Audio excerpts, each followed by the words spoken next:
السلام علیکم ورحمۃ اللہ وبرکاتہ۔ امید کہ آپ حاضرین و ناظرین خیر و عافیت کے ساتھ ہوں گے۔ آج میں آپ سامعین و ناظرین کی خدمت میں روزگار میں ترقی کے لیے وظیفہ لے کر حاضر ہوا ہوں۔ اگر کوئی شخص اپنے روزگار سے موقوف ہوا یا مالدار تھا مفلس ہوا یا صاحب عزت تھا ذلیل ہوا تو اسے چاہیے کہ 101 مرتبہ بعد 11 مرتبہ درود شریف پڑھنے کے اس آیت کو پڑھے۔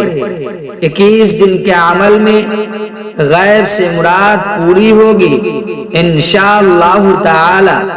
اعوذ باللہ من الشیطان الرجیم، بسم اللہ الرحمن الرحیم۔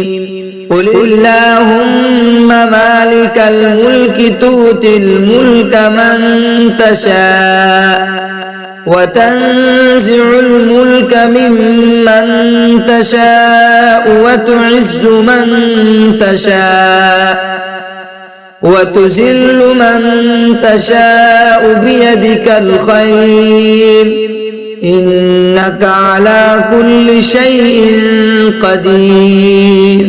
ترجمہ، کہو کہ اے اللہ، اے اقتدار کے مالک، تو جس کو چاہتا ہے اقتدار بخشتا ہے اور جسے چاہتا ہے اقتدار چھین لیتا ہے، اور جس کو چاہتا ہے عزت بخشتا ہے اور جس کو چاہتا ہے رسوا کر دیتا ہے۔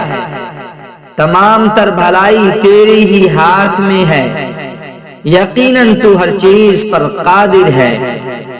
مزید اچھے اسلامک ویڈیوز دیکھنے کے لیے ہمارے چینل کو سبسکرائب کریں اور لوگوں تک شیئر کریں تاکہ آنے والی ویڈیوز آپ تک پہنچ سکے۔